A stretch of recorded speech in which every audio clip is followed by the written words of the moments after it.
2, 1. Hey guys, this is Dean Tedder with the Two Party Podcast, and I'm on here with Emily Lopez, and she's the broker and owner of High Country Realty. She runs a new podcast called My House Podcast, which we're going to talk about and touch on a little bit. She also is owner of Lopez Construction, which, and if I'm not mistaken, Emily, you are in Wyoming? Yes. Okay, so she's in Rock Springs, Wyoming. And again, I encourage the audience to go check out her podcast, My House Podcast. And if you're in Wyoming, obviously, and you need some construction work done, go do that. Reach out to her for realty help as well. Emily, tell us a little bit about yourself, where you're from, a little bit about your background so the audience can get to know you a little bit. Sure. Thanks for having me. I appreciate it. I appreciate you taking the time. I know from talking to you, you're pumping a lot of these out. So I know you're working hard. Hustling. I like it. Yeah. So I started in real estate, I guess you would say. I started in rental property. So when I was 17, I was in an AP calculus class, and I've always had to work really hard. I wasn't super smart in school, but I always worked really hard. Mm-hmm. So I had a calculus teacher who, him and his wife had several rental properties. They invested in them together, and they also invested in them with some of his family members separate from that. So they had a couple trailer courts. I know trailer courts with bigger pockets are like the cool thing now. They weren't cool back then, right? But they had a couple trailer courts. They had multi-unit properties. They had single family properties. And I just thought, I'm making $10 an hour in high school. This is a great job. But he just said one day, you work really hard. Do you want a job? And I was like, yeah. And so I went to work that night with him and his wife in one of their trailer courts. The sewer had backed up under the entire trailer court because they were dumping grease into their drains. Here's the thing. People think if they dump grease down their drains with hot water, it separates it. It makes it worse. In the sewer, it finds the other grease and it creates these balls that never could have fit through themselves. And there's just balls this big of grease. So they had the sewage hatch opened up for the trailer court. They'd had to call the engineer that had planned it out because they had to get like a huge snake to snake out the drain. It wasn't, obviously it was the whole court. So they had like all these people there, they're working on it. Me and this teacher that I had, his name was Dave. He's been just like a mentor to me in real estate. We're in waders in this sewer hatch on a ladder. And I'm like, oh my gosh. Like, yeah. And he looks at me, he goes, kid, he always called me kid. You're not getting paid enough for this. Get out of here. So right? but this was my first experience in rental property. So I worked for them for like 7 years. I worked with them all through high school, through college. When I went to school, I went to a different town. I went to the University of Wyoming in Laramie, and I did my bachelor's and master's degree there. But in the summers and breaks, I'd always come back and work for them. Yeah. So at the end of when I was doing my master's degree, me and my husband were just getting married. So literally we were under contract, and like the day after or a couple days after we got married, we closed on our first rental property. Nice. Working through them, I just saw that it was a really good investment. It was something that I wanted to do as I got older. I had the opportunity they would build houses. That's where I kind of learned everything, did repairs and maintenance on the property. They would build some nicer, higher end homes. I got to work on those with them and just kind of learned as I went with someone who is very patient. And I think anybody that invests in rental property kind of knows, a little bit of everything. Yeah. So I got a tile. You kind of have to, yeah. Yeah. And in our town, unfortunately, we're a really small town. There's about 25,000 people here. We have a town maybe like 12 miles away that has, I would say maybe 15,000 people. There's not a lot of good contractors. And so the thing I found is I had to be able to do everything myself. Yep. When you're getting into investing, you can't afford to pay people to do anything. Yeah. And that's your bottom line. I mean, at the end of the day, you want to keep your costs low. And in order to do so, sometimes you got to do the work yourself. Yeah. And once I got going, so when we bought the building for our real estate brokerage, we had done we always bought and hold. So we bought rental properties, fixed them up, held on to them. And I always did everything myself, unless it was, something where I could call a plumber because I'm out of town, or, an electrician. But in general, I just did everything. And so when we renovated our office, we bought a building in downtown of Rock Springs. And it just was complete. We gutted everything. I mean, replumbed, rewired, re-roofed, moved walls. It had been the same for 40 years. No one had touched it. And I thought, I'm going to hire people because it's going to make this go faster. Well, unfortunately, It ends up being a headache. well, they didn't come with, so I had a good electrician, Yeah. I had a good plumber, and I had a good, my roof was easy, but like everything and great drywall. There's this drywall company in town that's amazing. 1,800 square feet, like 12-foot ceilings. They did it in like 8 or 9 days. It was amazing. They were fast, but I had a horrendous experience with an HVAC company. So we had salvaged what we could from the floors and the bathrooms because we put tile down and then patched in where we had moved the walls so we could have the original floors in this building. So I spent so much time doing that. We had this HVAC company that we hired come in and relocate all our vents, do everything. Horrendous job. The vents were huge, like bigger than the cutout should be. They put them so close to the walls, I can't even install trim. So I've just had no trim because I'm like, okay, do I cut it and kind of be chintzy? And so I called the owner and I said, hey, I don't know how you can make this right because we just refinished all these floors and we don't have any more of this floor, but I want you to come back and see what your employees did because this is ridiculous. If this was my business, I would want to know. And I had pictures. I mean, the ductwork in the basement was like crooked and taped together and falling up. It was horrendous. That's horrible. So bad. He scheduled, I can't remember because it was a couple of years ago. It was either 3 or 5 appointments with me that he didn't show up for and he canceled at the last minute. And finally, I just said, I paid you the deposit. I now have bids from other contractors to redo this. And this was when we were starting out. We had invested so much money into this building and buying this business. I said, I'm either going to send you to small claims court or you just keep what I've paid you for the first half. I'm not paying you the second half because I have to have this redone. I've tried to schedule with you so many times and you keep blowing me off. And he just never responded and never came. That business has changed its name 4 or 5 times. I can't remember. They're still in town. They just keep changing their name. Yeah, that's horrible. Which of course, right? Now I have a great HVAC person. I had someone come and redo it all for me. But that sucks when you're starting a business because HVAC's not something I know, but man, that extra couple $1,000s to have somebody redo that is a big deal when you're starting, Well, yeah. And there's standards. I mean, there's standards, like you said, having vents up against walls. I mean, there's a standard 2 to 3 inch rule. I mean, most HVAC, again, I'm not a certified HVAC guy, but I've been in construction 27 years. I know the standards. I've done ground up builds, commercial and residential. I've worked in some of the power plants around the nation. Like I've done enough in construction to know that every HVAC, plumbing, it all has a standard. There's a code. There's a reason why things are done. You don't put vents up against walls. They're supposed to be backed off walls for reasons, not just for trim, but there's functional reasons for it. That's crazy. And I noticed, so like part of the way through the job, the guys left and I said, I'm changing the lock. I don't want you coming back in here. I'm trying to get a hold of your boss.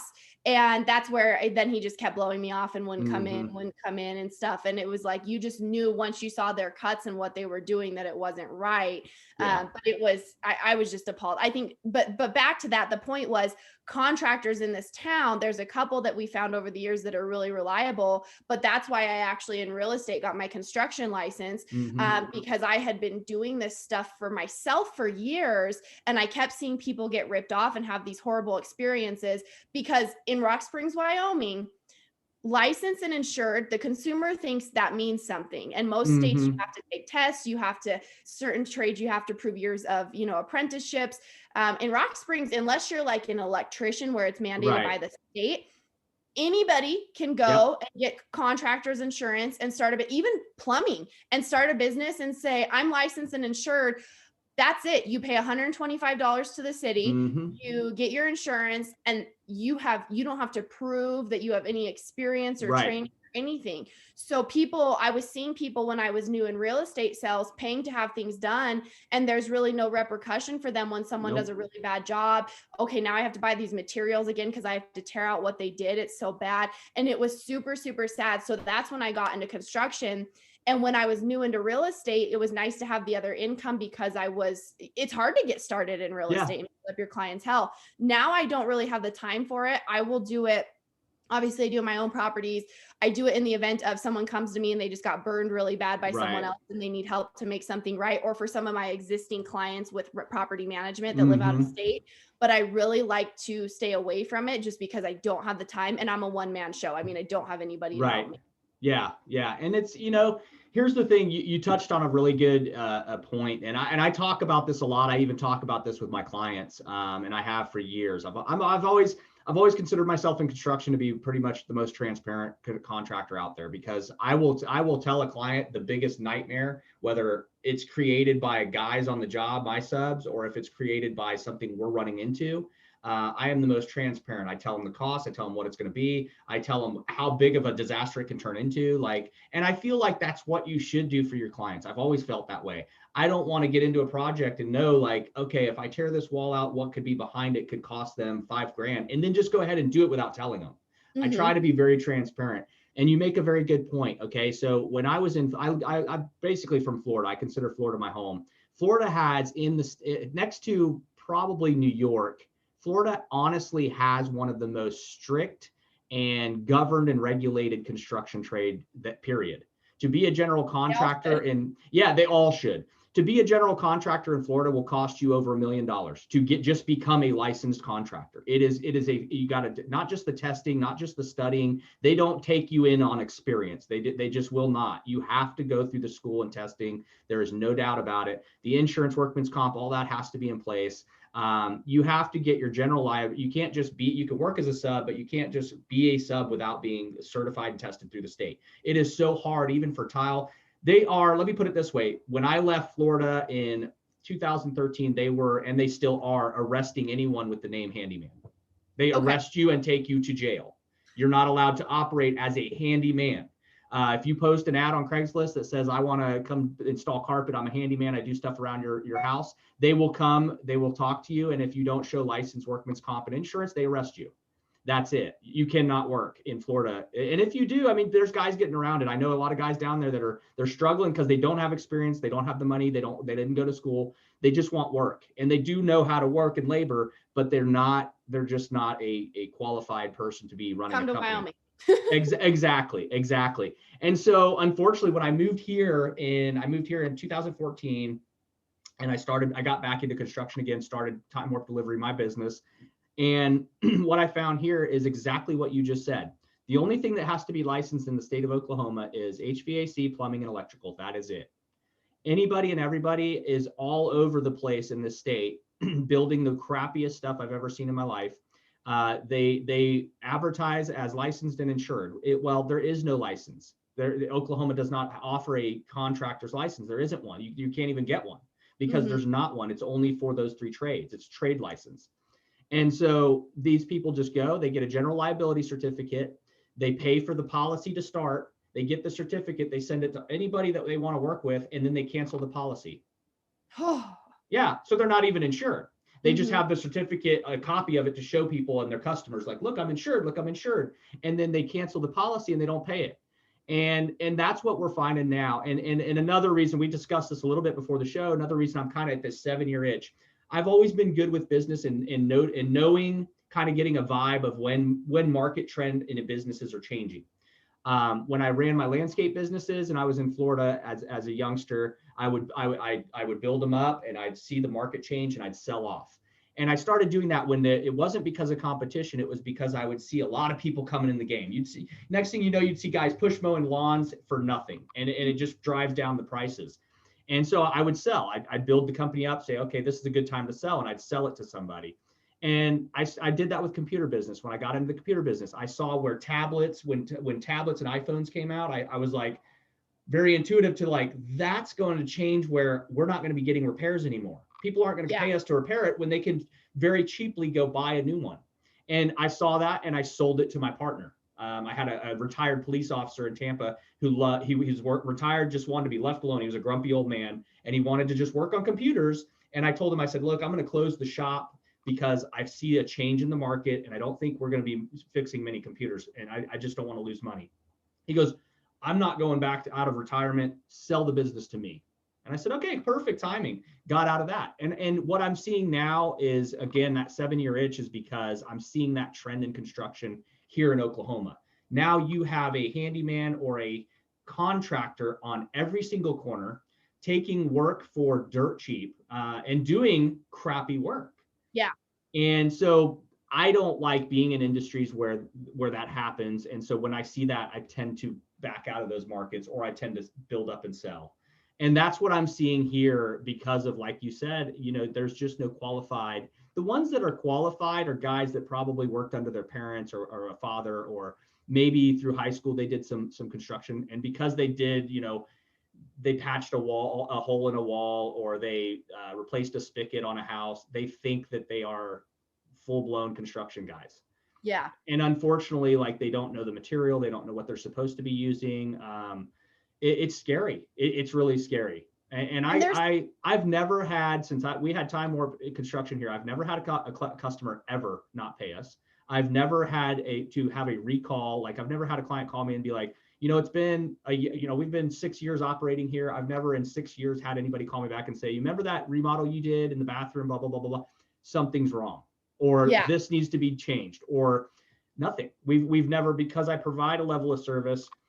Before I get my final check, I walk through with the client. I make sure not only are they happy, but I show them everything that could go wrong before I walk off that job. So that way, when something should go wrong or does go wrong, and they want to call and be like, hey, da da da da da, what you guys did is wrong, or this pipe broke, or this and that. I know when I left initially and left the job and we received our final check, that we walked that job.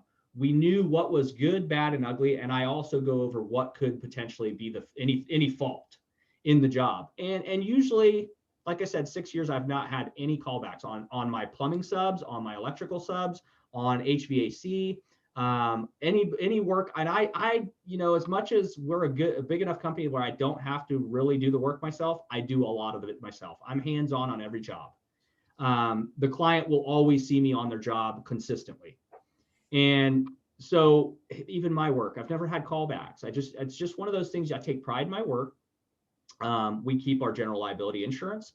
I have enough experience. If it's something that's above my pay grade, or something that's a big enough project, I know to hand it off to another contractor that can handle it, versus me saying, well, I can make X amount of money, so I'm just going to tackle this.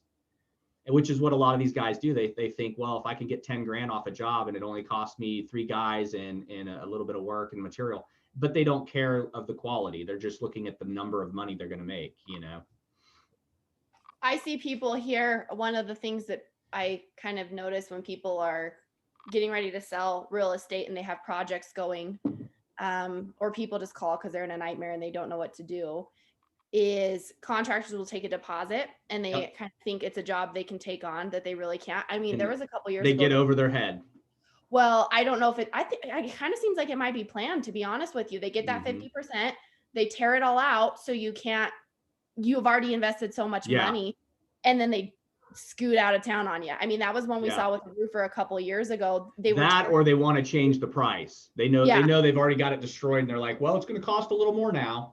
Yeah. And like you said, telling someone before you tear open a wall. Now, I will say, obviously, there's things that you cannot know. There's things you find that you don't know are there. And I know, like, for TV, there's really the drama. We actually had an opportunity a couple of years ago.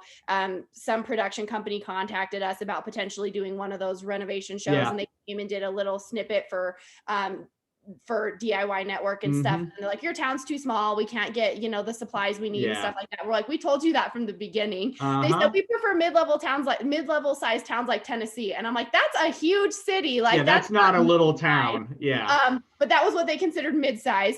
But of course, so much of it's the drama. So I know a lot of that is fake and created on those shows. But when you see they're like, oh, we opened this wall and now we know it's going to be $5,000 to $10,000 more than you thought it would. I always tell people, okay, if we open the wall and we find this, if we open the wall and we find this, if we open the wall and we find this. Now, sometimes there's things you couldn't have thought of, but you try to say, like, worst case scenario, this floor feels a little weird. We're probably replacing subfloor, but until we tear it up, we don't know for sure. Here's how much more it's going to cost. Do you want to do this? So you try to eliminate as many of those surprises as you can. You have to. Yeah. Every business should be that way. I do that in real estate too. And I think it scares people sometimes, but when you start a deal, okay, well, if this happens, because people, I mean, you don't do a transaction, you don't do a renovation that many times in your life. So it's good to know worst case scenario, what could happen. And I think sometimes that scares people away, but I'd rather people know from the beginning than be mad at me in the middle and the end because I didn't prepare them as well as possible. Yeah. And it's the same here. I have clients, I literally in 6 years, just being here in Tulsa, I have clients that will not call anyone else. And like last year I had surgery on my elbow and on my left arm. and I was out for about it ended up being about 5 months. And I literally told all of my clients, hey, we're not going to be taking on any new work. We're not going to be doing anything until I'm healed, until I can be back in the field again. Yeah. And every one of them said, some of them had some emergency projects they had to do. And they were like, look, is there a contractor you trust? And I'm like, yeah. And I started referring out to the ones that I personally use at my house, like ones that me and my wife will call and let them work at our house that we know. Ones I trust, ones I know that they're not asking for money up front because they'll do the job and they know they'll be paid at the end. Stuff like that. So I started doing that. I was like, yeah, if you guys have an emergency project on one of your rentals, we can go ahead and just send over so-and-so. Well, they would call me back and they're like, I appreciate the referral. That guy was awesome. His numbers were just about where yours were. We know, but we're going to go ahead and hold that project until you're done and healed up. Yeah. And I was at a point like 4 months after that post-op surgery. I told my wife, I said, as I get older, I'm really not going to be able to just get out here and keep doing this like I am, keeping up with these youngsters. I said, I'm just going to have to just take it and we've kind of reassessed, like, should we close the company? Should we pivot to sell off and do something else? So we were trying to make all these big decisions at the end of the year last year. And I tried, like, I was like, I'm going to get out now. We're going to sell the company. Let's just make that a plan. And I had a couple clients call me and they're like, Dean, listen, absolutely. We will pay you. We will hire you to be our guy. And we will just start a whole nother LLC just for you to run and it will pay you. Like, they refuse to let me off the hook for construction because they know what they get with me. They know that the job gets done. They know if there's a problem, it's never like most people, when it's a big problem, it's the end of the world. Or like you said, they'll walk off a job. When I get challenges like that, I tackle them. And most of my clients have worked with me on projects that we've been through that process together. And they know, like, I'm not one ever to back down. If it's the biggest headache, nightmare on a job ever, I will stand there with them till the end. And so I got a lot of clients that they will not call anyone else. They just refuse. And I love that. And I'm thankful that I have those type of clients. But like you said, there's some clients there's sometimes I see potential clients come in, I'll go do an estimate and I'm like, we're not a fit. We're not going to click. Right. And it's not about, I can't do the work, and it's not about they're bad people. It's about, you just can tell when somebody and you just don't align. At the end of the day, no matter how good you do, you're not going to impress this person. Their expectations are going to be way higher no matter what you do. Yeah. And so there's jobs where I'll turn them down because it's just in the best interest of my company. Like I said, we've never not been paid. We've never had a lawsuit. We've never been sued. We've never had a client come back and say any of our work was faulty. I've never had bad reviews. The reviews we get are sometimes we get competitors who will do fake reviews on Google. Yeah. I get those a lot and I'm like, whatever, and a lot of people are like, dude, Google will ruin a business. I don't care. The reviews don't matter to me because I have enough clientele that knows me that even if I turn off all Google and all platforms and all websites, I will have work till the end of my life. It's just one of those things. I always know I'm fine without a review. And that's what I kind of tell a lot of my clients are like, well, I was looking at your reviews and I'm like, you can look at them and you can follow through with the anonymous account that was set up for that. Yeah. And it's pretty simple to see, like, this is just a competitor trying to run us out. It's crazy that that's like the world we live in though. Yeah. Or so I think some people just get bored. Like I'm a stressor, so I don't have that. I'm working on having that mindset a little bit better. Yeah. But I think I told this story in one of my podcast episodes, but I remember when I started, there was an agent that she's awesome. I mean, I like to work with her. She's a huge producer. And the only review for it was a huge brokerage, was about how bad she was. And I don't know if that was because sometimes people have a bad experience and it's not based on reality. Like, it's more emotional. They base it on how they felt. Or people don't understand, like, especially in real estate. I mean, for example, say I'm working with a buyer and the buyer's lender pre-approves them, and then the buyer's lender maybe shouldn't have pre-approved them, and halfway through the deal it all falls apart and they're really upset. They're mad at everybody. Right. Some people don't have the emotional intelligence to separate or to understand even when they know, like, this person's role was this. I have nothing to do with the lending process. Yeah. But, so I don't know why her review was negative, but after getting to know her, she's very good at what she does. Right. So it's funny to me though, and I always try to remind myself and the agents that work in my office that are so nervous about that she is an amazing producer. She makes a ton of money. She's good at her job, and it's gone now. Somehow it was there years ago. Yeah. But the only review for her and for that business was negative, and it didn't impact her in any way, So people that know you, people that have worked with you and do a good job, people whose mom used you, people whose sister used you, they're still gonna use you, and do the best you can, but don't let it drive you nuts. I think we have like 2 negative reviews. One is from someone who I went back through all our files. We've never done any business with them. And our search engine optimization guy was like, well, sometimes there's bots too. So like you said, it might be a fake name and a fake person, but it also could be like, it just said not real impressed. And I messaged and I put my cell phone and I said, hey, we checked our records. We've never worked with you in any sort of way. Please give me a call. And of course, nothing. And I just had to let it roll off, and then we do property management. So that's a whole different world. We had a lady break a lease when we first started doing property management. She lived in the house for like a month and a half. And then she said she moved out in the beginning, broke a year-long lease, of course, threatened to sue. She said her whole family almost died in the house because I love the exaggerations. Oh, but get this. So I was worried about the review. She was going to sue us, yada, yada, yada. We just referred her to our attorney, said, stop contacting us, because she'd come in the office like cussing at us and screaming at us. And I like it when people go, I'm working on several lawsuits right now, so I'm just referring this to my attorney. But she has a horrendous review on there that's still there. Well, a couple months later, she went into our local pet. I can't remember if it was a Petco or PetSmart. I can never remember what we had. Got her dogs back, almost beat her dogs to death. And then she left she was trying to get a lawsuit out of this pet store chain and said that they had left her dogs in that condition. Well, what happened was they had all the video footage of her leaving the store with her dogs perfectly fine. So she literally had almost beaten her dogs to death because she was trying to. It's a lady who's just one of those people that just goes around suing everybody. Yes.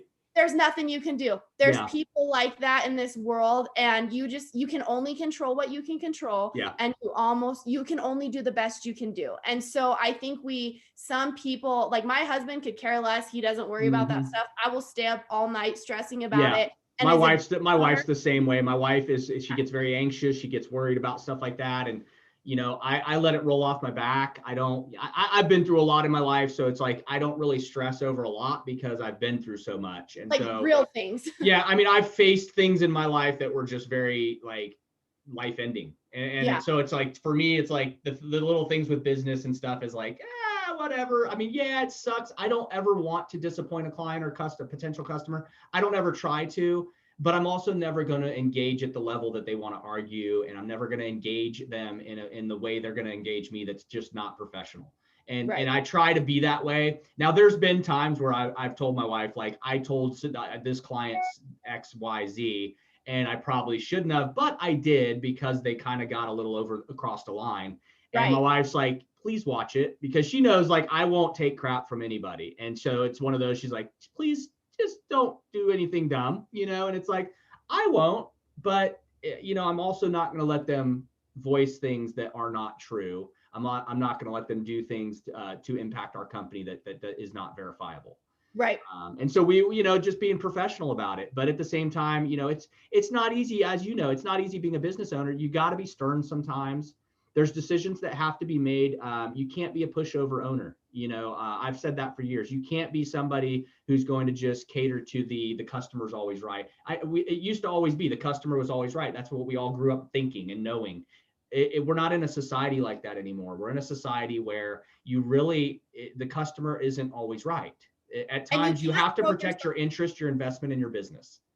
And you can't throw yourself on a sword. That's what I always tell them, like for somebody who it doesn't deserve it. And you have to know your value. There's times, like you said, where it's better to walk away. There's clients that you don't want to take on once you talk to them, and you can do it politely, but there's business that is not going to be beneficial for you to take on. You have to walk away sometimes. I look back to when I was doing more construction, and I literally would lose money on jobs because you open it up, you find something that I didn't have the balls, because I am a pushover, and I'm getting better as I get older and working really hard on it.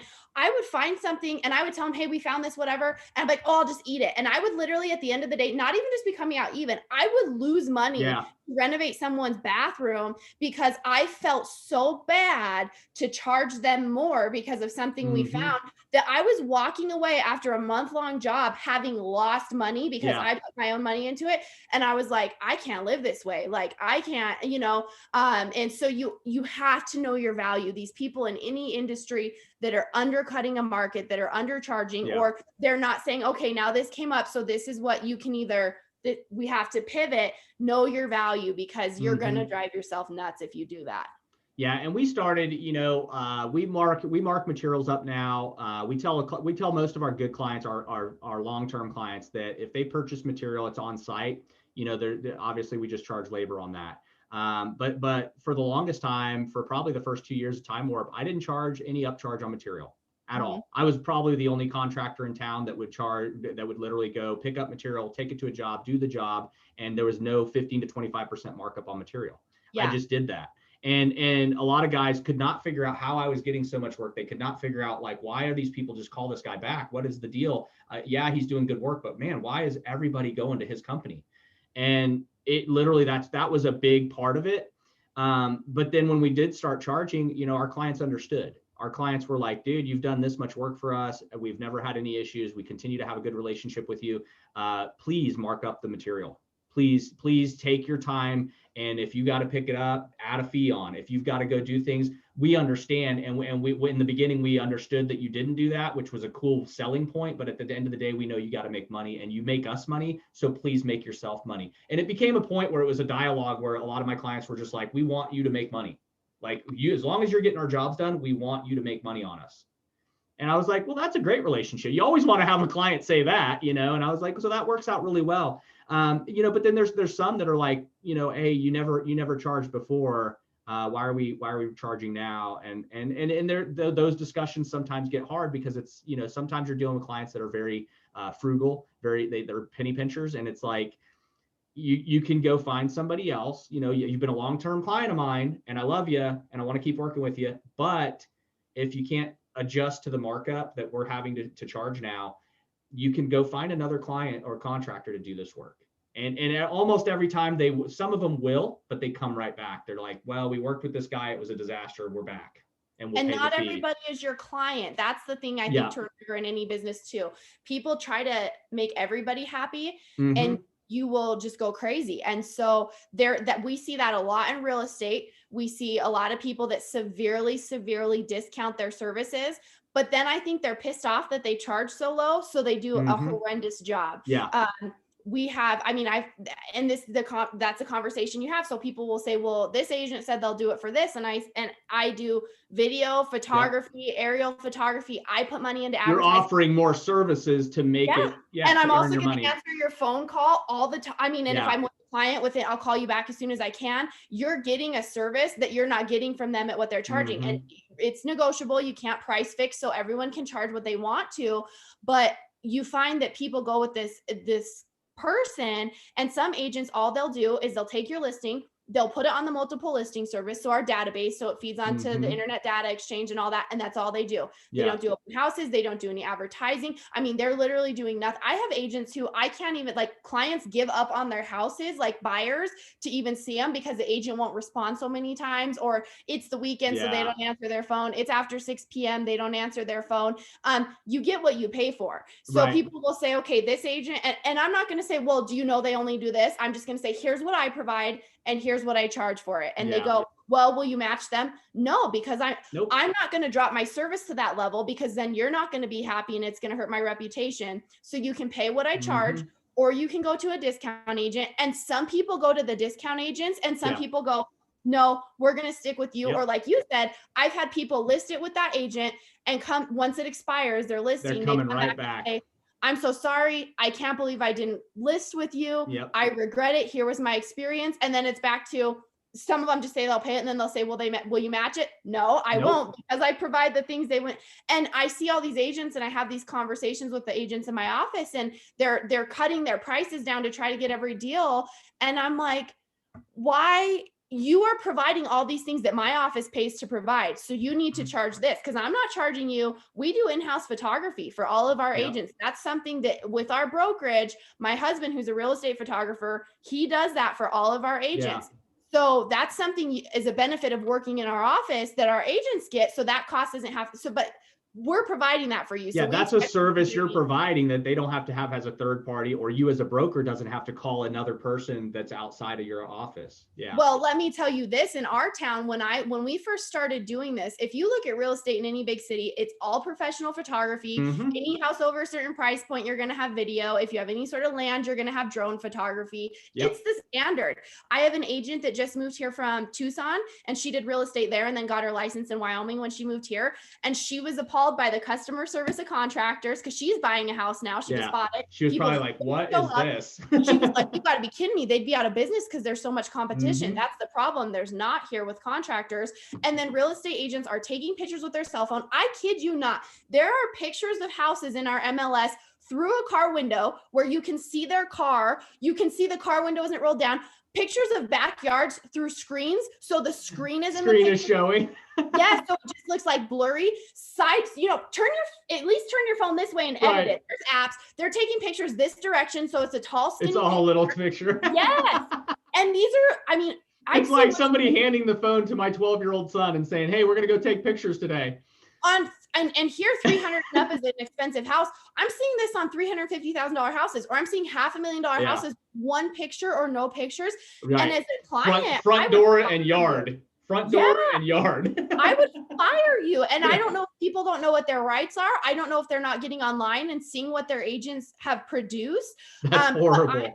I'm appalled. So when I started, my husband was like, well, let's start doing all this photography stuff. He wanted to learn, and we started doing it. He is literally the only real estate photographer in our town. He'll do it for our office for free, and he'll charge agents out of office. But it's like, there's so many people that aren't using that, and they have the worst. Like I said, you can edit. There's some good apps if you're going to do it yourself, but the level of effort, I'm just appalled by that people are continuing to give business to these agents. Right. Yeah. And it amazes me. Like I did property management and I did property maintenance when I was way younger, 20s. And my sister she's done property management since she was in her teens. And she literally is now realtor in 3 or 4 different states. She's in Florida now, but my sister, she's been in real estate forever. My other sister, she's like real estate broker, and she does mortgage loan and stuff like that. But I just remember when it was like, when she was first started out in real estate and stuff, real estate agents had such a big case, like a load of stuff they had to do, like, because they did have to take their own pictures, that when they listed a property, they did have to do all that, and they could source it out to a photographer or do it themselves. And back in I'm thinking the 90s, back in the 90s, pictures looked horrible. Yeah. You did have somebody take a picture of the curb, take a picture in the door at the foyer, take a picture of each room, and then the backyard. And then that was it. And they posted it. And then now, like you said, you have drone photography, you have so many better and apps and editing software. You have so many better ways to take pictures of a house and actually present it, or virtual tours. It makes zero sense to try to sell, especially like you said, at a certain price point. I'm not going to go sell my $1 million house and have my realtor walk through there with their phone taking pictures. I want it to be listed professionally. I want my house to sell at top dollar. And in order to do that, you really need good pictures. Well, and like you said, they used to take a few pictures, but also you used to have to go to the real estate brokerage office and they had a book. These are the listings we have before everything was on the internet. Your agent had, and you kind of just had to go see them. Yeah. So the photography was not what it was when we didn't have all this online stuff we have now. Yeah. People start their searches online, and the people that don't start their searches online are at least looking at houses. And that first impression now is a photography first impression. Yeah. And so you have to control that and make it good. Like, I've had people where I'm like, just go see the house because I think you're really going to like it. And they're like, oh, based on those pictures, like, it looks horrible. I'm like, yeah, but and then they love it. But that you can't tell by pictures either. Yeah, but if you, I mean, it's just crazy. And so it matters now because people are starting online, and that your first impression is not when you walk in the front door, it's when you look at Mm-hmm. those pictures. And some people will not even look at it because the pictures are so bad. So you're really doing your clients a disservice. And like I said, you don't have to have some towns that are tiny, tiny. You don't have a professional photographer option, but at least turn your phone sideways and get an editing app A so it good doesn't look like landscape it's picture, flat. right? Yeah. Yeah, it cracks me up. My wife, she is all over, like she looks at everything, any properties. She's always looking for property. We're always talking about when my son graduates, we'll head back to Florida, get a place on the beach. And so she's always looking. She's always like, look at this property, look at this property. And then she'll go through the pictures, and it's always like you said, it's just, she's always like, well, looking at the pictures, it's not. And I'm like, you can't just base it on the pictures. You've got to walk through that house and really know what it is. Yeah. Because if you're buying it, especially if it's something I'm going to live in, not just an investment, but if I'm going to live in it, I want to know what the feel of walking in that house is in each room and how it feels. The pictures, as good as they are never going to do justice for the actual walking in a property and knowing it. It just cracks me up.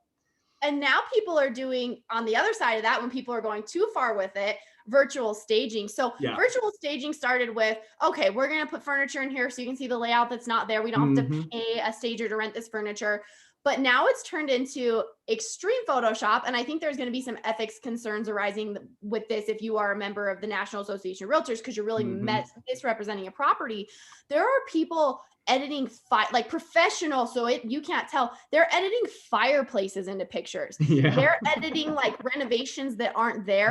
This is what you could do. Yeah. They're editing lawns into property, which if you're somewhere where you can see the yard all year, but if you're in a snowy climate and you thought there was grass there because this fake and it's just mud, it's misrepresentation, and people are going to get in a lot of trouble for that. So it's gone too far, I think, with some people. Like, put a fireplace where there's not a fireplace, but it's getting pretty extreme in some cases and in bigger places as well. What do you think about let me pick your brain a little bit on what do you think about the, with the new administration coming into office, how do you feel about the real estate market right now? I know a lot of people, I've talked to a lot of different people in real estate, my sister included, and a lot of my local clients. A lot of them are a little unsteady, and a lot of them feel like our market is plateaued and it's at its peak, and that the only thing it can do is kind of come down or crash a little. How do you feel? I don't know. I think there's things that everyone always, when there's an administration change, they always say, oh, this person did this. There's things that are in the works that are years in the works right now in our market that I don't know if necessarily the administration change is going to have an impact on it. But right now, with interest rates being as low as they are, the economy is up and down, right? That's just how it works. If you take any econ class, any market, that happens. You can't go up forever and you can't go down forever unless you just crash. I mean, we see stocks crash, right? Things die. But things are up and down, and the economy is cyclical. And from talking to appraisers and the things I've seen, in my area, we have what's called a rural development loan. So if you have below a certain population, RD is what I'll probably repeat it and say that for those that don't know. You can do a no money down loan, not a VA loan. It's just no money down if you make less than a certain amount of money. But in our area, it's like $90-something thousand, that's a pretty good income, especially here. We don't have state income tax. So you can make less than like 95,000. They change it every year. I don't know exactly where it is. Do a no money down loan. And so I see people buying houses, like expensive houses with no money down, or FHA loans, 3.5% down, which still isn't a lot. When you do the no money down RD loan, you have a funding fee. And most people, they're doing the no money down loan because they want to keep their cash or they don't have a lot. They fold the funding fee into their loan. Well, in a year, when they call me because they get relocated, I've had people do it in less than a year. They have to move for some reason, or they're getting a divorce and they have to sell their house. They owe more on the house than they bought it for because they did the no money down loan and funded their fees into it. On top of that, if they want, in my market, and big markets are not this way, but in my market, most buyers are expecting sellers to pay their closing costs. So for those that don't know, the closing costs are the expense of financing your loan. So you have to factor in when you list a property, my buyer's going to ask for X amount in closing costs based on my sale price. I'd say always at least $5,000. So it's not a small amount of money if you're already upside down on your house. Plus I have to pay my realtor fees. So people will try to do a FSBO, but then they can't sell their house. FSBO's for sell by owner, for those that don't know what that term is. So they're in a really bad position. So they mark up their price. So they try to get more out of it. Well, here's the problem in our economy, in my market, your price hasn't gone up that much in a year or 6 months that you can ask for like 20 something more, but they're up, they have to, unless they're going to bring money to closing. And so people sit on these houses forever.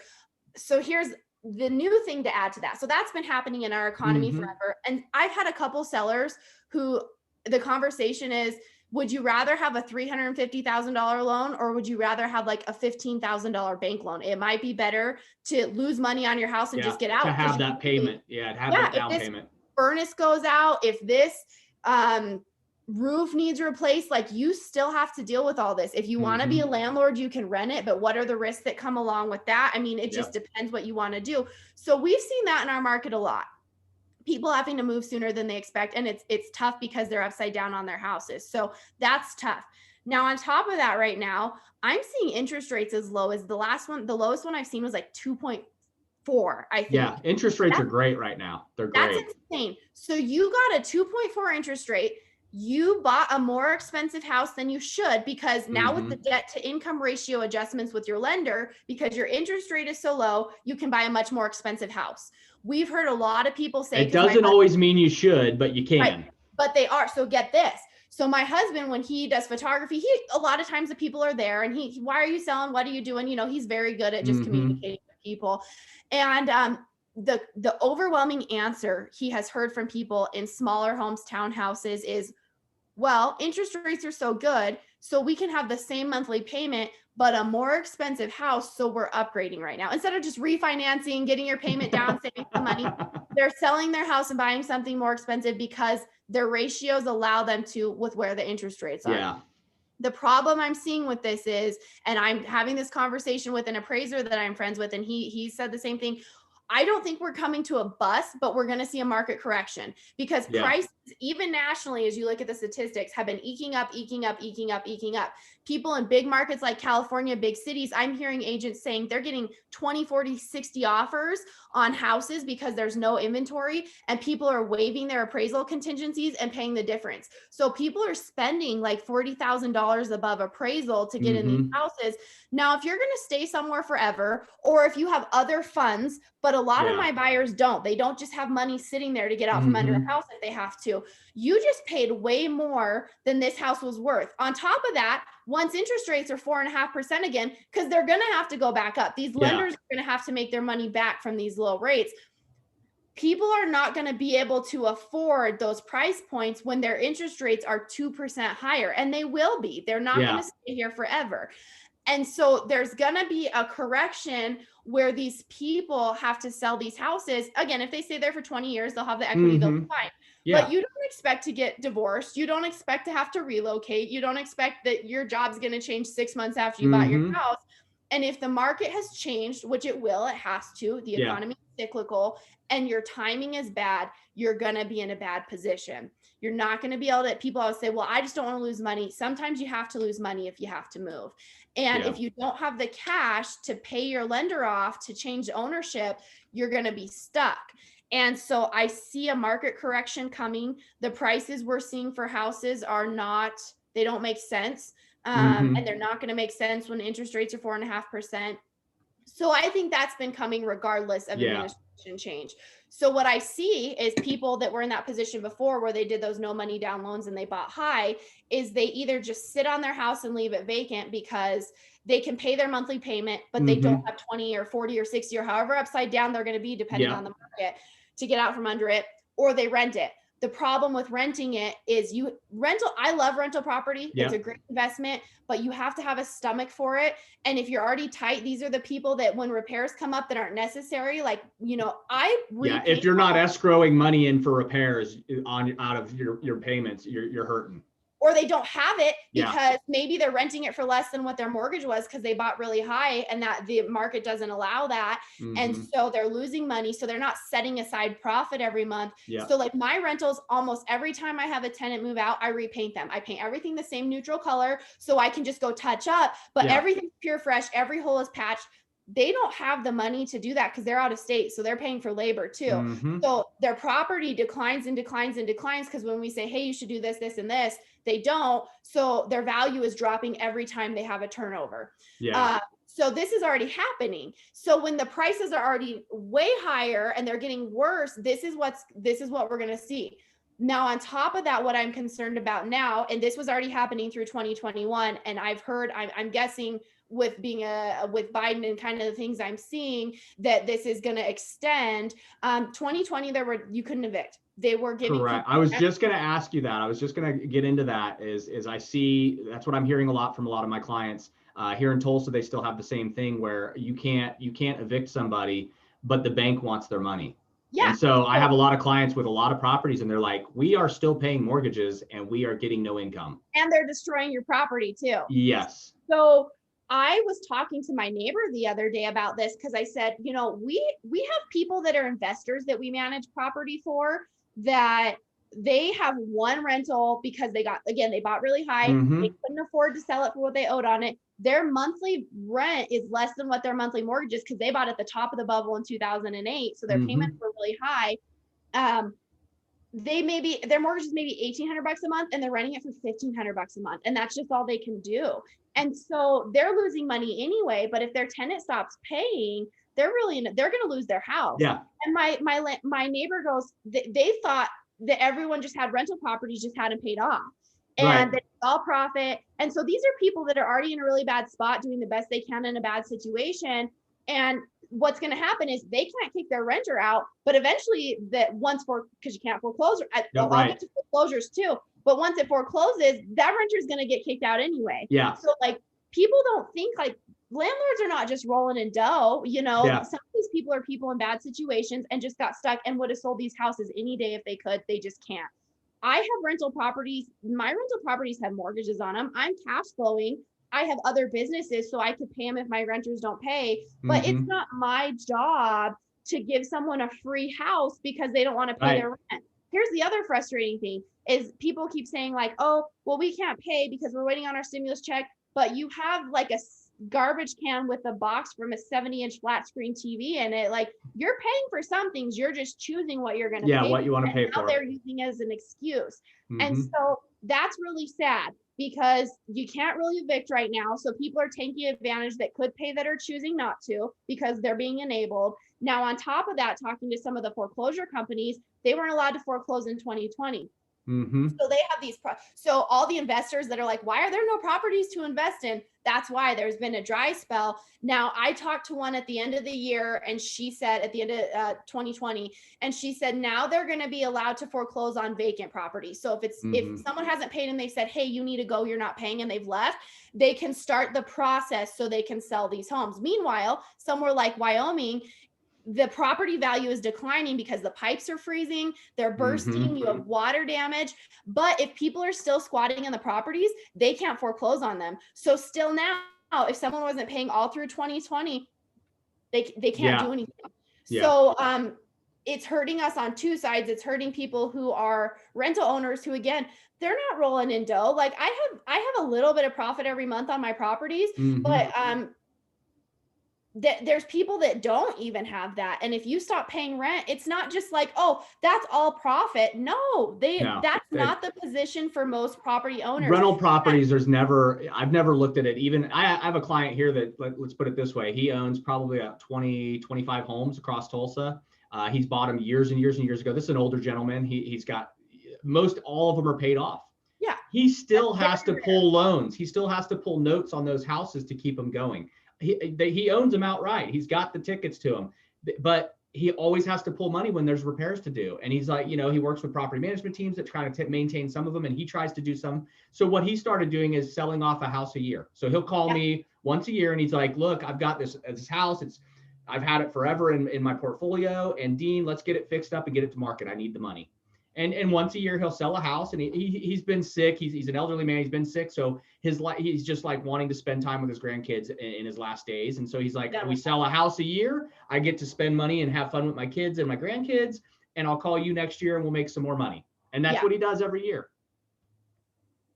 Yeah. So I think that we're going to see that was already starting last year, but unless they start saying, you're responsible for what you agree to. If you say you're going to pay it, you need to pay it, because when you don't pay your rent, I still have to pay my mortgage. I have a tenant right now.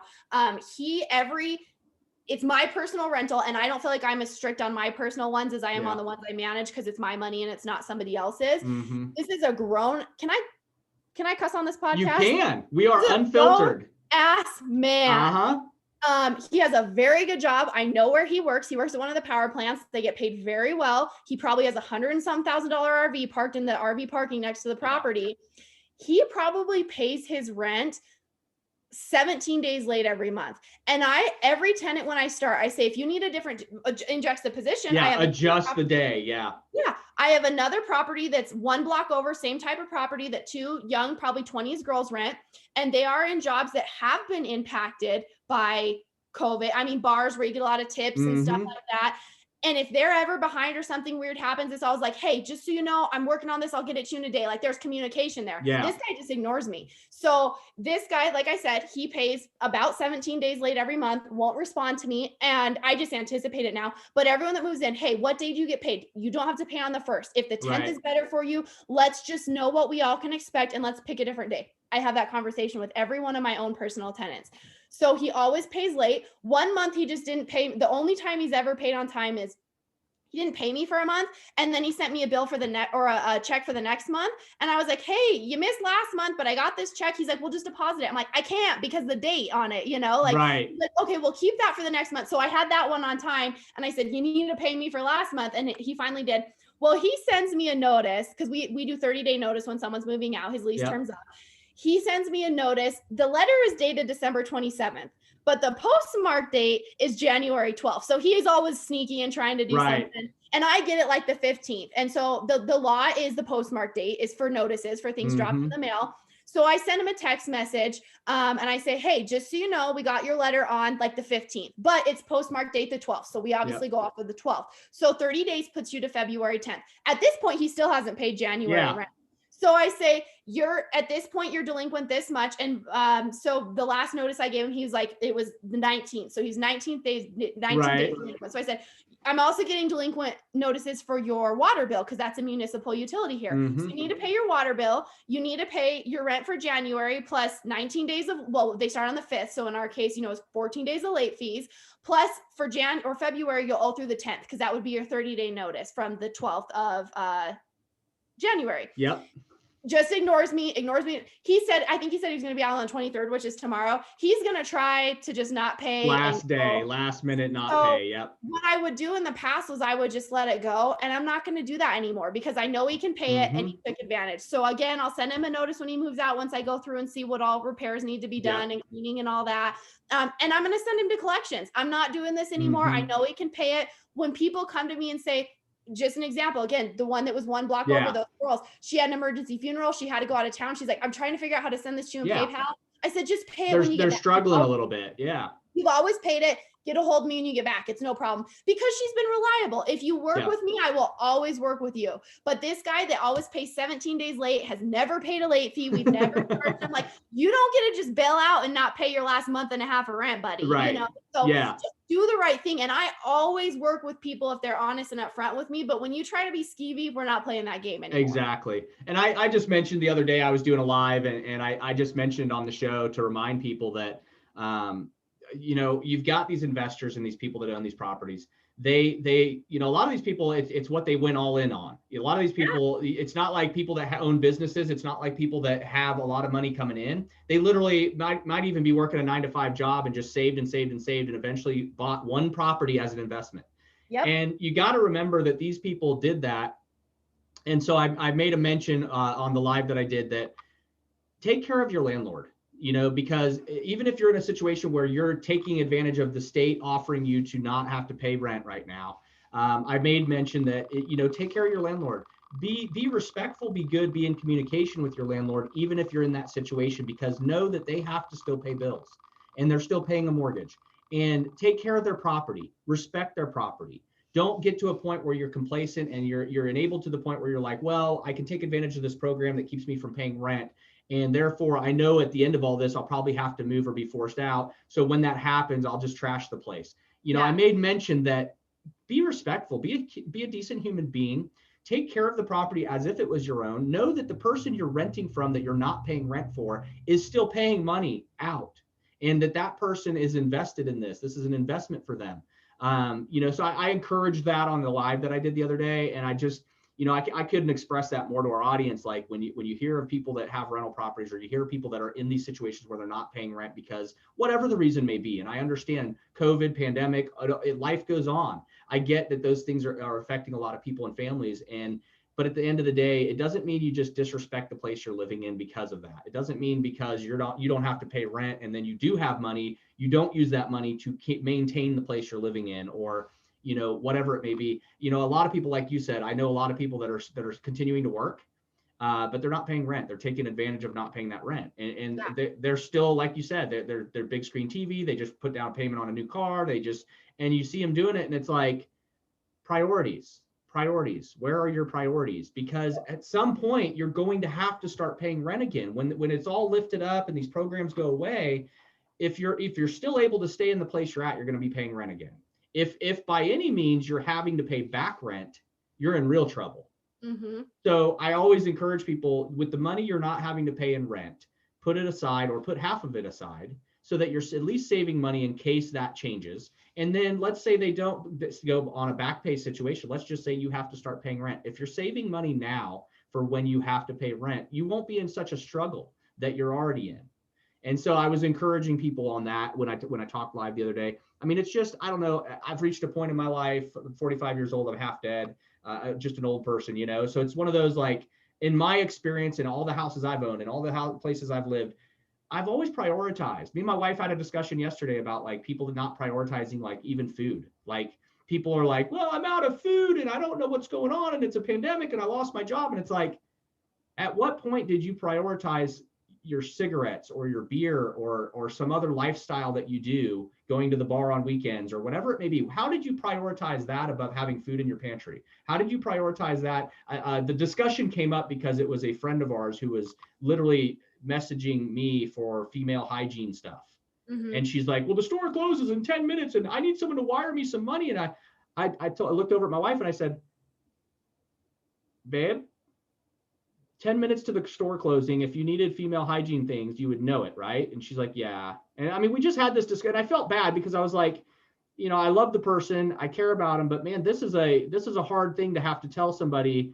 You're an adult and you didn't prioritize to have your female hygiene stuff ready, and you waited till 10 minutes before the store is closing to contact somebody to get money because you don't have money. Here's the deal. Ultimately, I'm like, mind blown. I'm like, I as a man, I don't have to deal with those things, but as a man, I do prioritize eating. I do prioritize things that I would need throughout my life. I've done that. If I needed gas to get to work, and I worked for minimum wage when I was younger, I always put aside whatever my budget was for gas to get to work and home each week. I did that. I prioritized. And then I'd put aside the money for food. And I'm like, do people not do this anymore? Do people not prioritize things anymore? We live in a culture of entitlement, unfortunately, and it's getting worse and worse and worse. And I don't understand.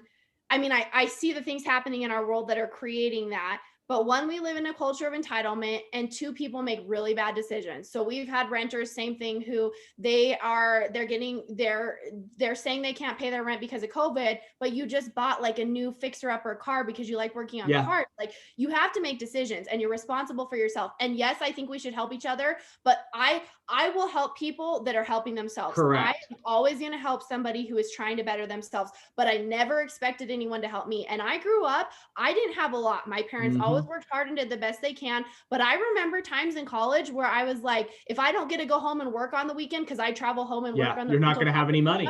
I don't have money for food. Like, I had money for rent, but I have to make sure I drive 3 hours to go home to work come home Friday night, work Saturday, Sunday, drive home Monday morning back to Laramie to do my college classes. Like, I have been there. I get it. I remember when I was a kid, my dad went to college when I was an adult, sleeping in a family dorm in bunk beds. We lived in an apartment where I couldn't play outside because the guy in the apartments across the street was selling drugs out of his window in the alley, and they've torn all that down now. Like, I know what it's like to struggle, but I did everything I can to never do that. I busted my ass.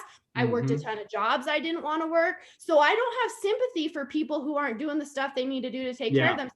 If you're working hard and you're struggling, I will help you hands down. Right. But all these people wanting a free handout for nothing and they don't have a job, no, I'm not going to do it. And my dad, I remember when I was a kid saying, I will never have a mortgage that I can't pay if I lose my job and have to work at McDonald's. I need to Mm-hmm. make sure that I can pay my bills on minimum wage. So that's something we've always done. And maybe you buy a bigger house, but you put a big enough down payment where if shit hits the fan, Yeah. you can pay the stuff you need to pay. Yep. But I have lived through that. My husband has lived through that, grew up, struggled, had to work as a teenager to pay his mom's rent. I mean, we have worked so hard. I will help you if you're working Right. hard. But I don't like this entitlement where it's someone else's job to take care of me. Yeah. It's someone else's job to help me. It's not. It's only your job. I started a habit. This was probably about, I want to say probably 4 years ago. Well, more than that. It's probably about 5 years ago I started doing this. And I just started paying my bills 3 months in advance. Yeah. And I mean, everything. I pay everything. And that way I'm 3 months in advance. So if something happens to me on the job, something happens to my wife. And last year and the year before, my wife had a lot of medical issues. So she did end up out of work. And so it becomes a thing where we just pay our bills 3 months in advance.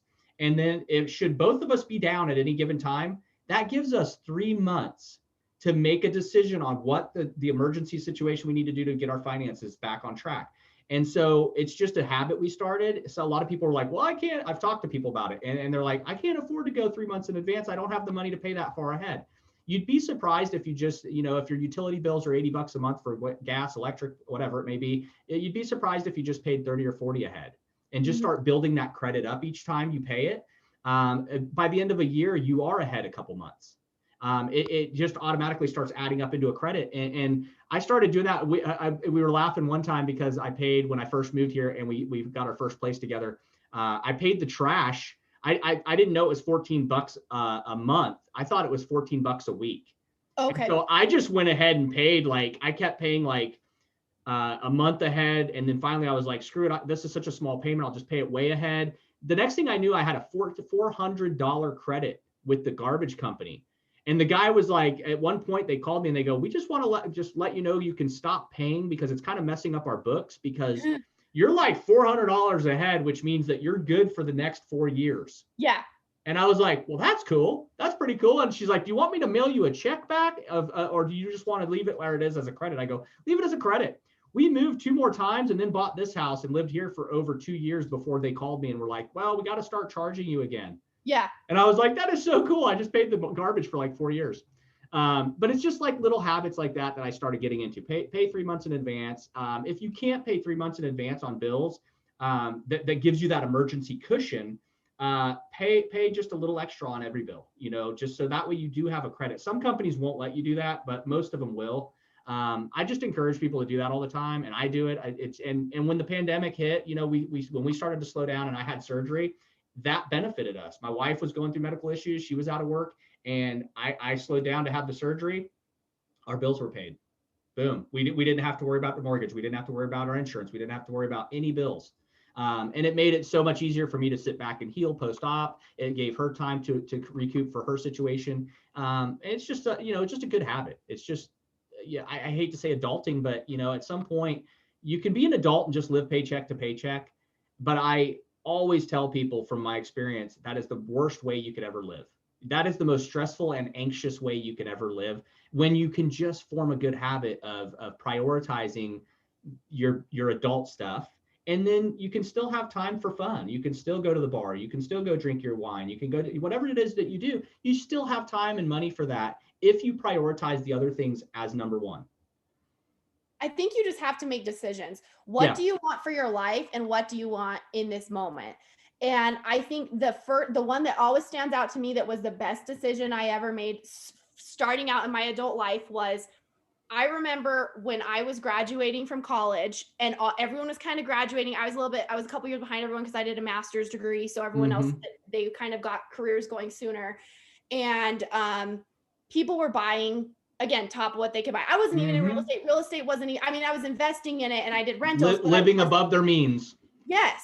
But I wasn't in real estate sales. And I saw all these people buying houses that I would have loved to have. Beautiful, beautiful houses at twice what I bought my first rental property for.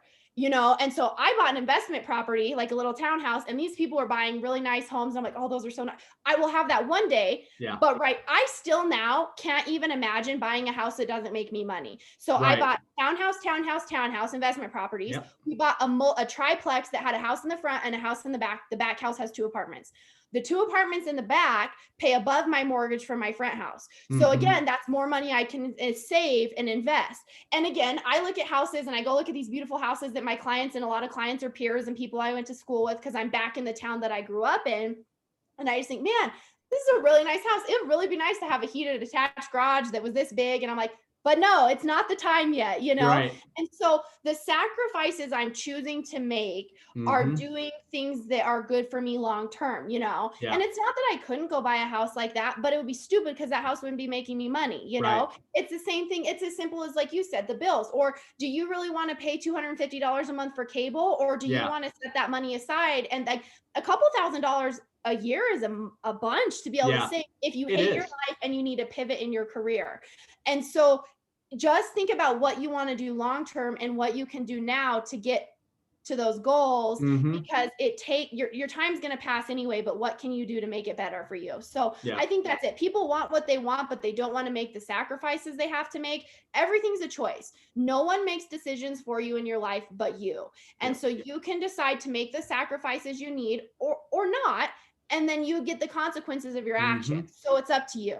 Yeah, and it's important we set goals. It's important, if you're someone like you who's driven, and someone like me who I set goals. I think about the goals. I think about how I'm going to achieve the goals, and that's short term, that's long term. A lot of people, successful people, say write them down so you can see them and visualize them. Put up a board. I have a calendar and a board over here, but a lot of times I'll write it down. I have a really good memory, so a lot of times my board is my mind. I just always just memorize everything.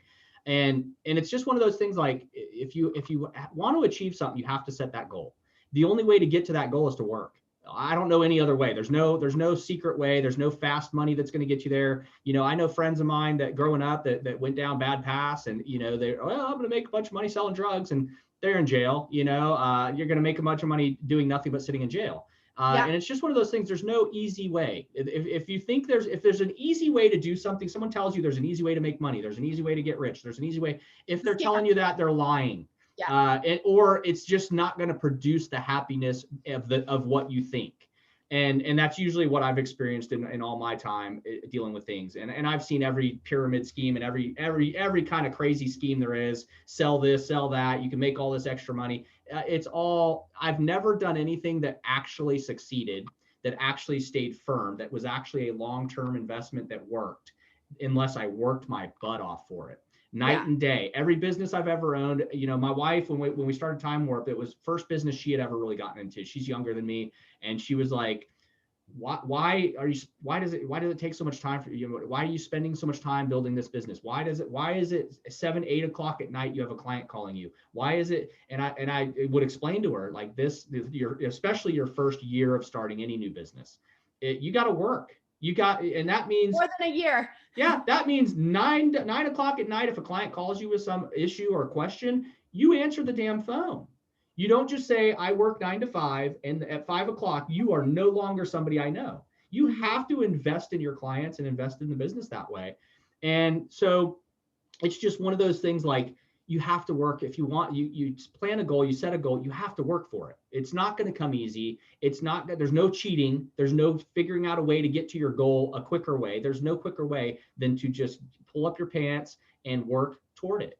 And no matter what that looks like, that can look like long hours. That can look like a lot of struggle. So I've had goals in my life that I've tried to achieve, and they were the most painful, difficult, hard journeys I've ever been through. And at times I was ready to throw in the towel, like, screw this. This isn't going to be the thing for me. It's just not working. I'm done. And then, I'll sit back, reflect, and go, this is part of the journey. This is part of the work that's going to make it worth it. I think you have to decide what you want, because we see all this stuff, I think, online, and I think it's getting better now about, like, know what your goals are. I think for a couple of years it was like everyone has to hit it hard, and 20 hours a day. And that's not for everybody. And this is what I always say to people wanting to get into real estate is there's agents that sell millions and millions of dollars worth of houses a year. And there's agents that sell 10 houses a year. And it depends what your goals are. Maybe you want a little bit of extra money, but you want to stay home with your kids more. And that's fine. I don't have kids. For me, growing up with not a lot, I don't really want to have stuff. I just want to have money in the bank so I know I have the security. That's my thing. Like, I just want it sitting there. And so for me, I'm willing to work a lot because I want to have that comfort level. But there's other people that are like, you know what? I want to have a really good work-life balance. I'm good making $50,000 a year. Yeah. That's their goal. So that's the first thing is don't set your parameters for yourself off of somebody else's or society's parameters. But once you know what your parameters are, like you said, you have to work. People always come and they're like, hey, I want to get into rental property investing. I want to be a flipper because of everything on TV and everything online. What's the quick and easy way? Well, there isn't one. Nope. I've been doing it since I was in high school. I'm 30 now. I can still tell you this rental that this guy's going to move out of because I work all day in my real estate business because we have the construction, we have the real estate sales, property management, and then we have our own rentals. I do the real estate for other people during the day. So then what I do is at 6 or 7 or 8 at night, then I go over to the rental. You're going to be over painting and doing maintenance and repairs. Yeah. Yes. And I still do that. I'm still working when a property becomes vacant or we buy an investment property. I'm still there almost every night until midnight or 2 in the morning because that's my goal. And I know that's what it takes. So there is no quick program you can buy. There is no easy trick. Like you said, if it's easy and quick, it's a scam. They're making money by selling you a program. Yeah. It is just hard work. And I will tell you this, and I'm like, maybe one day I'll release these, like if I just need to motivate, because I work with a lot of new and young investors. I have videos that I have filmed over the years of me when I was renovating my office building several years ago. And I'm sitting there in the middle of the night and I'm just like, oh my God. You know those charts for investors that they're like, oh, I'm doing good. No, I'm not. Oh, maybe this is okay. All the different Gantt charts and project management charts. Yeah. Am I investing? Am I just making the worst decision ever? It's 3 in the morning. I've been working on this place for a year, working all day doing sales and then coming and renovating or I have videos at times in my life that I film just like, is this the right decision? Am I doing the right thing? I feel like I am, but like I'm working hard and I'm not seeing the payoff. You will have those moments and it is hard and you will feel alone and like you are busting your ass and you have it's just you. But it is. If you want it, you're the only one that's going to make it happen. So again, you don't have to have that goal where you're going to work 18 hours a day. But if that is your goal, to have the investment properties and all this type of stuff, like it doesn't just happen. You're going to have to do that for a long time. Like I said, I've been doing this I think we bought our first investment property maybe like 7 years ago, 8 years ago, and I'm still doing it. It's never going to stop. I'm still going to be doing that in 10 years. Yeah. And I encourage the audience to check out your Instagram. And we talked about this a little before the show. I've been following you on your Instagram for probably at least 4 or 5 years now. And I encourage everybody in the audience to go check out Emily Lopez's Instagram and just go through some of these pictures. I mean, I think one of the ones I'm looking for it right now, one of the ones that caught me a while back was, I think it was like a plumbing issue you had or something. It was like a plumbing leak or something. And I think I think it was through a floor or something. I think it was an upstairs or something coming to the downstairs or something. I vaguely remember. But either way, I encourage the audience to just go look at your page. If you're wanting to get into real estate investment and rental properties, go to Emily's page and look at her physically working on these houses and some of the work that goes into these houses. There is no shortcut. It is literally, like she said, working till 12 o'clock at night. It is hard work. And you know, the cool thing that I love, when I've been following you forever, and I what I love is that I've followed your journey just for the past couple of years. And what I've noticed in the past couple of years, me doing construction for 27 years, what I notice is all of your work improvement and all of the things you do, like everything getting better is what I've always followed with you. Every time I see you post something, I'm like, oh, look, they did some tile. And I'm like, oh, damn, they did some really good tile on that one. And so I noticed like the progression of not just the quality of work, but what the things you're learning. And the progression of your investments. And it is very interesting when I'm even just right now scrolling through, there's pictures of you just like hair in a frazzle, work covered in dirt. And it's like, that's it. That's what you got to do. And so I encourage everybody just to check that out. It's really cool to see what you've built, Emily. It's really cool to see that you've you're following your dreams, you're following your goals, but you're not swayed by the nonsense, and you understand that there's a way to get there, and there's only one way, and that's work. It's just, you've got to work to get there. Tell me a little bit about, before we get off here, we've been on here a while, and I don't ever set a time limit for my podcast. Unfortunately, I probably should, but I don't, because sometimes when I get in good conversation with guests, I don't want to just cut it off. But I do encourage, I do want to talk about the podcast. Tell the audience a little bit about what they can expect from your podcast. What are some of the things in the future you're looking at doing? Maybe guests that are coming up. And then maybe also just kind of touch on, what drives you, what drove you into the podcast and getting it set up. Yeah. So I think there's a lot of misinformation out there. It kind of started from two directions. First of all, the public doesn't get a lot of information. I think sometimes people in the public in a real estate type transaction, agents are not always honest. Real estate agents don't always have a great reputation. Sometimes people kind of equate them to real estate, or like car salesmen, I think bad reputations for both. And unfortunately, the things I've heard when people have come to me and worked with someone else in the past are just flat out lies. And so, like, for instance, I had somebody tell me, hey, I've been working with this realtor forever. They told me I had an indefinite agreement with them and I had to list all my properties with them, or I'm breaking the contract. That's illegal. You as a real estate agent cannot do that with somebody. It's one transaction and it's done. So I said, well, either they're trying to mislead you or they made you sign it's not legal. So it's not a legally binding agreement.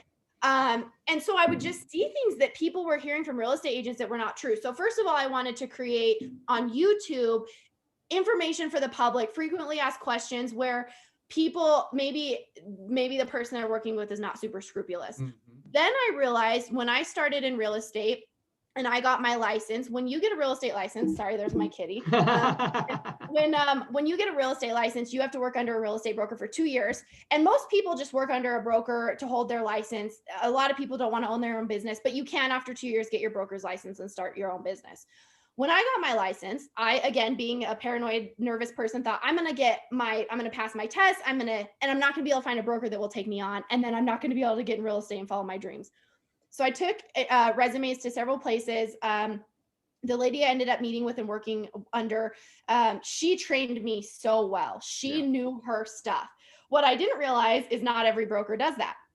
So there were other agents that took the class at the same time I did, or around the same time I did, and they started, and they were taking off doing awesome sales wise, but they weren't getting the training and support from their brokers that you should be getting.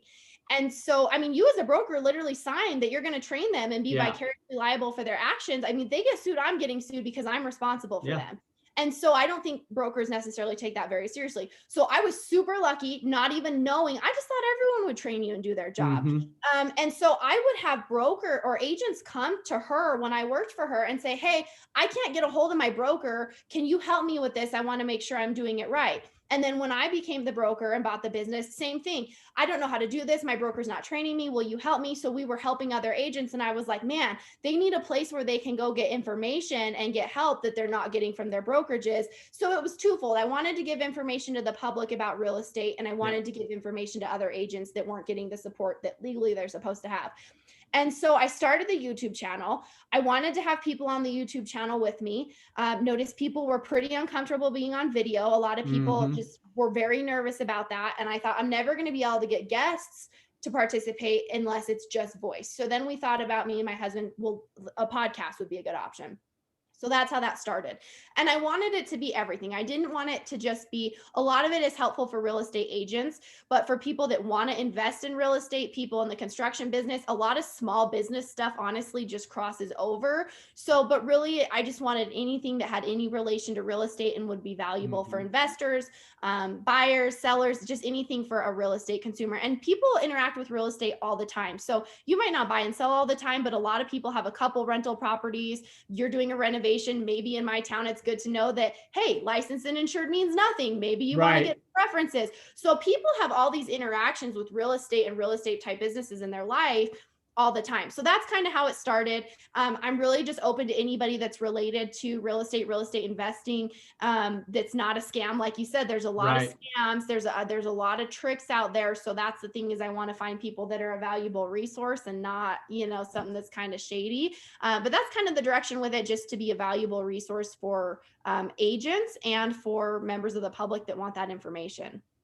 What is your opinion on, since we're touching on the things and some of the stuff that you're going to be offering on the show and stuff like that? What is your opinions on like reverse mortgage type stuff? Are you familiar with any of that? I ask because there's several people in our community here in Tulsa, and I know a couple that own some companies.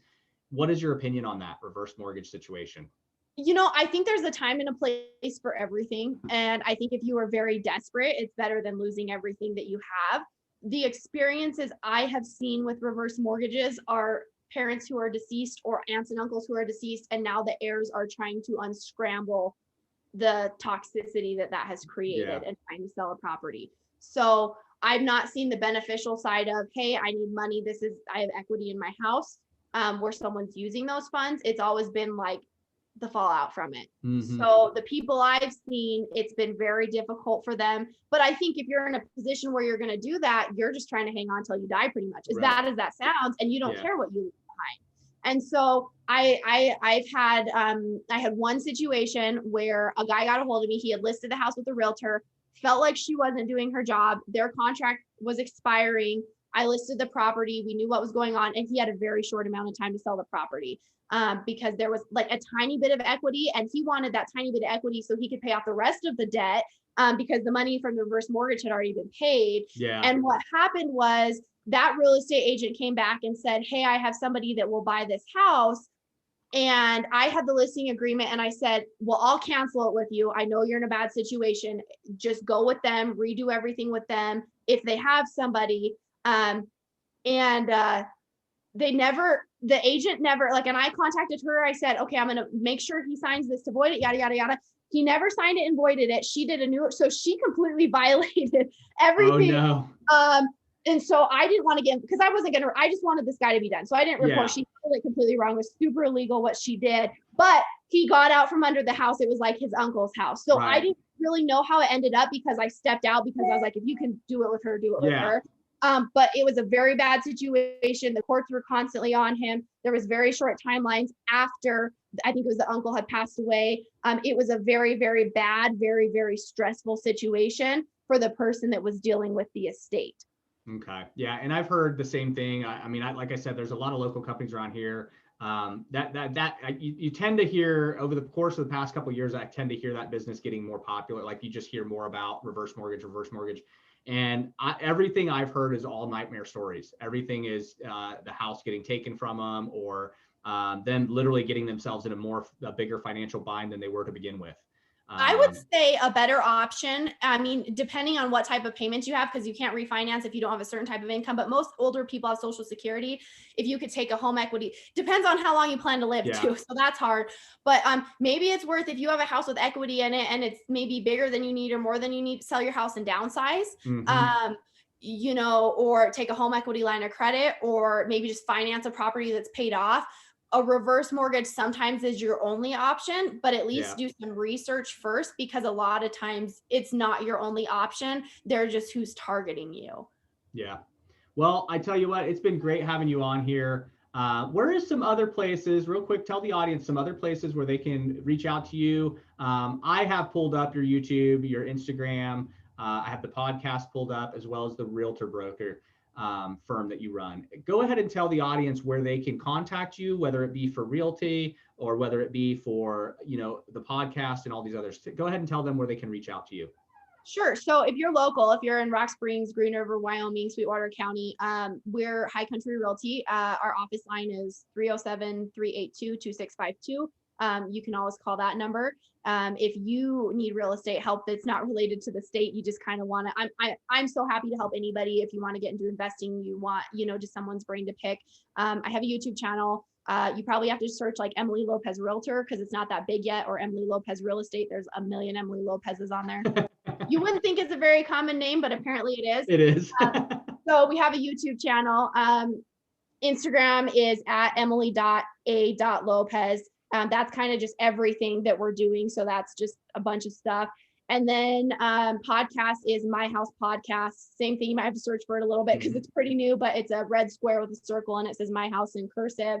And then, yeah, you can message me on, I try, unless you're a creep, to respond to everything on Instagram. Yeah. So you can message me there. You can leave comments on YouTube. Like if I have people say, hey, do a video about this, I'm wondering about this, you can message me there. You could go Facebook, Emily Lopez. That's pretty real estate locally specific, but you can message me on Facebook. So there's a lot of ways to get a hold of me if you're, you want to get started in real estate sales or investing or whatever. I'm happy to help because it's easier if someone helps you when you're getting started. So yeah, for sure. And I will post all the links to these that she just mentioned. I'll post all the links to these in the description when we get this episode up. And that way you and the audience can find these quicker and just kind of, instead of having to scroll through the episode, you can actually find those links. So I'll add those links into our description. Emily, it's been great having you on here. And, like I said earlier, we talked before the show, we always have a guest on here for a first time to let the audience get to know you, get to know what you're about. And then we always encourage them to come back in the future and come on a future episode so that the audience can pick up on where they are and things that have changed in their lives. So we will encourage to have you back in the future, and we'll go from there. Yeah, maybe we do an update once we know what's going on with evictions and foreclosures and all that type of stuff down the road if that happens. That would probably be pretty good. I mean, we probably need to. I think I've had one client that's reached out to me and was like, "Hey, can I be on your show as like a regular market update and this and that?" And I'm like, "Sure, we'll talk about it." And I never heard anything back. But I mean, yeah, we could definitely do that. We could reach out even if it was once a month and just do like an update. Like, this is where the market seems to be. This is what's going on. And it looks to be like, as far as we can tell, it looks to be like this administration is going to be making up more regulatory COVID type changes that will affect the market as far as whether you're a renter, whether you're own a house. So we want to keep an eye on that, and we want to keep people informed on what their options and rights are. I would just say, if you have vacant properties, this is what we've tried to do, and you're placing tenants. I know sometimes you do your background check and you go, oh, this person really doesn't qualify for this place, but I'm going to give them a chance. Don't give anyone a chance if it doesn't look like they can pay. That's what I would say. Yeah. We're just being stricter on who we let in, knowing that it's going to be harder to remove people that aren't paying. So just be very on top of it.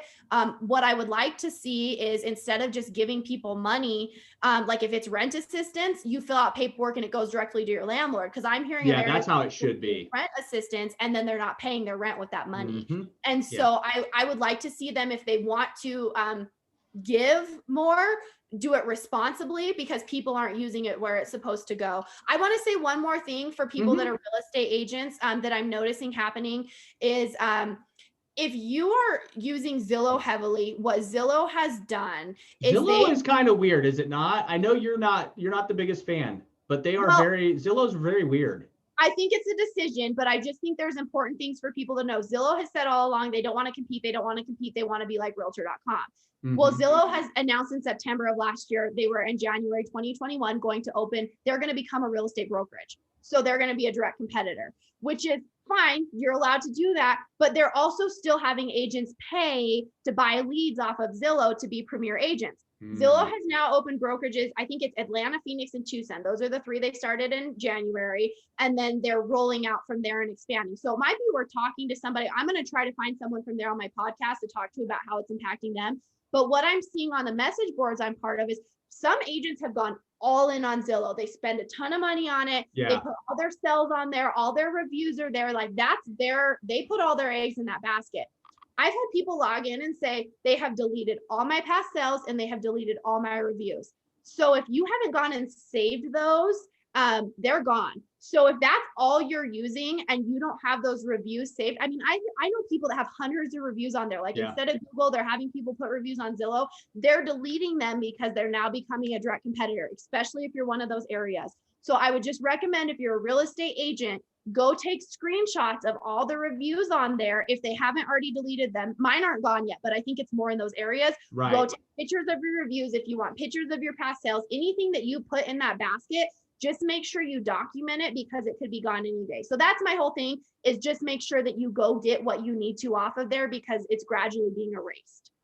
I think with Zillow, one of the things that me and my wife have found, because like I said, she's always doing research on stuff. And then we've got a bunch of friends that's all they do is research properties and stuff. And what I find with Zillow is it's never accurate. It's never a real accurate, you can't rely on it. And if you do, you're kind of deceiving yourself. Because market value is never proper. Some of the pricing that they put on there is never proper. Some of the information is even not good. And so we've found, like, if you find something on Zillow and you're like, oh, look, it's this price and this is what it says, I always go to like 3 or 4 different more reliable sources besides just the MLS. And that way, like what you're really looking at, because I find more than not that they're not up to date on a lot of properties that are listed. I think that's why they want to be, that's been a complaint for years, especially like 4 years ago, I would call on a property and it would have sold like 4 months ago and it was still on there. So like a client would see it, ask me, I check on the MLS and it was sold, but Zillow hadn't updated. So the reason for that is Zillow, because it's not a brokerage, does not have access to direct internet data exchanges called the IDX. They don't have access to that information. That's part of why I think they want to become a brokerage, because then they will. They're going to become members of the National Association of Realtors. They're going to become members of local MLSs. And so they will have the direct data feed that they couldn't have before. So their information will be accurate as long as they don't mess it up somehow in their algorithm, because they will be a direct competing brokerage. They're going to train their agents in-house to be real estate agents. They're going to have employees rather than independent contractors. At least this is what they've said. I mean, it could change. So they're going to have the IDX, so they're going to have the accurate info. That's the plan. The other thing, when I've met with county assessors, because like Wyoming is a non-disclosure state. So when we close and we record a deed, it doesn't say the sales price. It says $10 in valuable consideration.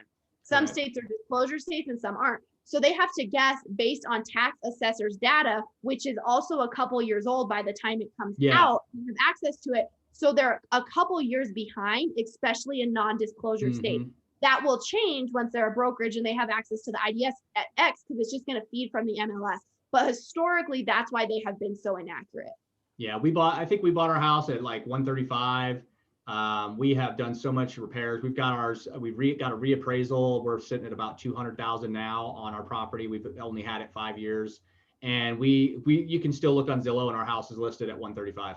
And sometimes they're wrong the other way. People will come and think they're worth way more. And I'm like, that's not like, no way, that's not even right. So I'm interested to see, because now they're buying houses too. They're trying to buy houses from people and then resell them. I think they're going to start saying houses are worth less when they're trying to be the buyer on them. So it's just interesting. It's just something to be aware of. Do what you want to do with it, but go save your reviews if you're an agent, because they're going away. Yeah. And I think it's and I think you would agree, it's important to tell people that find a professional real estate agent. Do your research. Don't just jump in with Joe Schmo because you're in an emergency and need to sell your house. Seek and do research on who you have doing your listings, who you have as your realtor.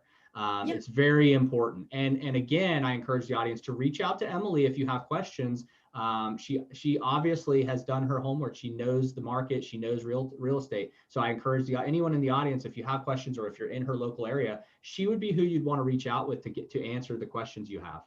And you can shop around. People don't know that. So like, just because you looked until you've signed something, if you meet with somebody, and I've had people meet with me and like you said, you just don't click. Like it's like I try to talk to them, that like it just doesn't vibe. But you can interview agents to find your agent. You don't have to work with, talk to people, see what they do, look at their other listings online, see what they're providing, what they're not providing. You can do that for an agent. You can also do that for your mortgage broker. You can shop around. Different brokers will offer different rates, different closing cost expenses. Some can pre-approve you for a little bit more because they have different lenders. So don't have everyone pull your credit, because you don't want that, but at least talk to them before you say, pull my credit. Because people feel like they're stuck. Like you don't have to work with someone who's not working for you unless you've signed something for a certain amount of time. But interview everything like that. Interview your contractors. You don't have to pick the first person. And if they are good at their job, they'll be able to present to you what they provide. And that's no problem. It's don't make them feel like don't let them make you feel like they're a bully and you're stuck using someone you're not comfortable with. Right. And I would agree 100%. That's some really good advice. Emily, it's been great having you on here. I can't wait to get you back on here. We can do some updates in the future on multiple things. Have a good day. I will get this posted up and I'll notify you as soon as we do. Cool. Sounds good. Thank you so much for your time, and thank you for having me. All right. Thank you.